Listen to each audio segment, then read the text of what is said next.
Friends, મારા બાપુજી અને દાદાજી હમણાં જ અંબાજીના દર્શન કરી આવ્યા. ત્યાંથી થોડા દિવસ આબુ પણ હવાફેર કરી આવ્યા. પાછા આવ્યા ત્યારથી ઘરમાં શાંતિ છે, પવિત્ર વાતાવરણ થઈ ગયું છે. દાદાજી તો એકદમ શાંત પડી ગયા છે.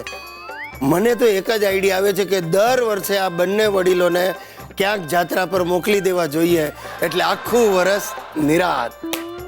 અરે ભાઈ ગિરીશ, હા, ઓફિસેથી આવતી વખતે જરા એક ગોર મહારાજનું નક્કી કરતો આવજે ને.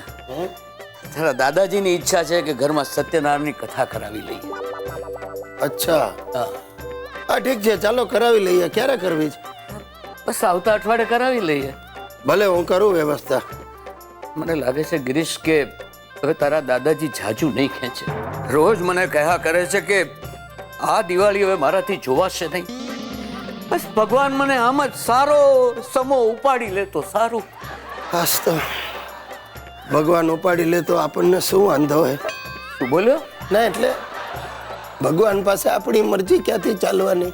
એમની તો અંતિમ ઈચ્છા છે કે એમની હાજરીમાં જ હિતેશના લગ્ન કરી નાખવા. શું? હિતિયાના લગ્ન આ ઉંમરે? અરે હજી હિતિયો બાળક છે, કાયદેસર પણ આ ગુનો કહેવાય. હું પણ જાણું છું, પણ એમણે તો ભાસ્કરભાઈની ભાવના સાથે મનોમન બંનેનું ગોઠવી પણ દીધું છે. ભાસ્કરભાઈની ભાવના? અરે આ શું બોલો છો તમે? એ હજી 6ઠા ધોરણમાં ભણે છે, એનો બાપ મને ભડાકે દેશે. એ હું સમજુ છું, પણ તારા દાદાજીને કોણ સમજાવે? એ તો બસ રટ લઈને બેઠા છે ગિરીશિયા કે મારે તો હિતેશના છોકરાઓને રમાડીને જવું છે. શું બોલો? હિતેશના છોકરા? આ શું માંડ્યું છે તમે લોકોએ? અરે હિતેશ હજી પોતે છોકરા જેવો છે, તમારે એના બાળ લગ્ન કરાવવા છે અને ઉપરથી એને બાળ બાપ બનાવવો છે? અરે મરતા માણસની ઈચ્છા આગળ હું લાચાર છું ગિરીશ. અરે તને શું કહું, ગઈકાલે તો એને કંકોત્રી વાળાને ફોન કરી અને કંકોત્રીના નમૂના પણ જોવા માટે મંગાવ્યા. મને લાગે છે દાદાજી મને જેલમાં મોકલીને જ જમશે. એ સિરીસિયા તું અહીંયા બેઠો. સિરીસ ભાઈ, તે ભાસ્કર ભાઈ સાથે વાત કરી? દાદાજી,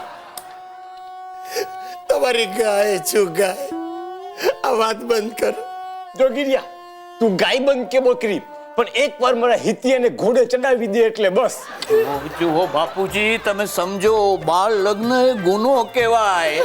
આ વાત છે ને અહીંયા તમે બંધ કરી દો તો સારું. જો તમારી એવી જ ઈચ્છા હોય ને તો હું બીજા લગ્ન કરી લઉં. નપાવન એમ બોલ ને કે તારે બીજી વાર ઘોડે ચડવું. એવું હશે ને તો હું તારો બાપો અમે બીજી વાર પુનઃ લગ્ન કરીશું. એટલે બાપુજી આપણા પુનઃ લગ્ન થશે. હે અંબા માં, હવે આ બંને ડોસલાઓ ઘોડે ચડવાના સપના જોવા લાગ્યા.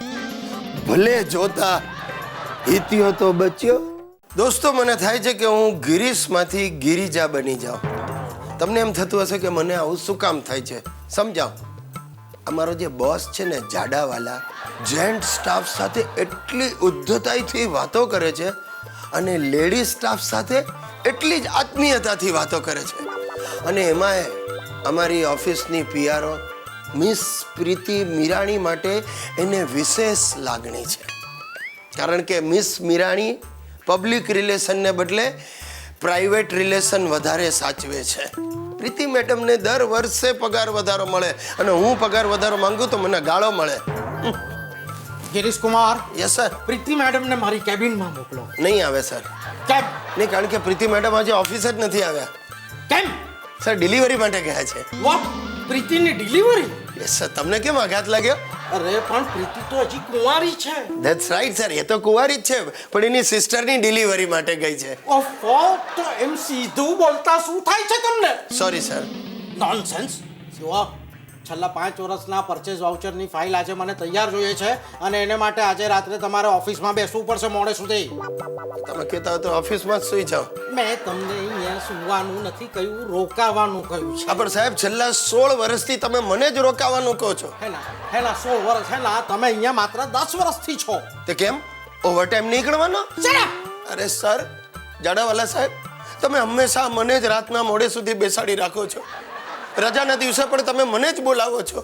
અરે કંપનીના વિકાસ કરવા માટે આવું બધું કરવું પડે. અરે પણ સાહેબ, કંપનીનો વિકાસ થાય છે, એમાં મારા ફેમિલીનો વિકાસ અટકી ગયો છે. એટલે શું? મારે એક જ બાબો છે મારા દાદાજીની કેટલી ઈચ્છા છે કે મારા હિતિયા સાથે રમવા માટે એક નાનકડી બહેન હોય. તેલ લેવા ગઈ તમારા દાદાજીની ઈચ્છા. મારે તો બાળકો જ નથી. પણ હવે એમાં તો હું કેવી રીતે મદદ કરું? Keep quite. તમારા લીધે મારું ભેજું ફરી જાય છે. Very good.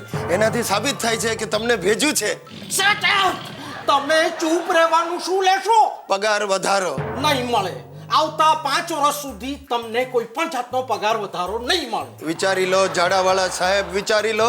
મારી પાછળ 2 મોટી કંપનીઓ પડી છે. વાહ વાહ વાહ વાહ વાહ. કઈ મોટી કંપનીઓ નામ તો આપો. બિલો નથી ભર્યા એટલે ટેલિફોન કંપની અને ઇલેક્ટ્રિક કંપની. Keep quite. તમારી સાથે હું વાત કરવી ને એ મને સમજ નથી પડતી. Just get out. Get out કહીને પોતે જ ચાલી ગયા.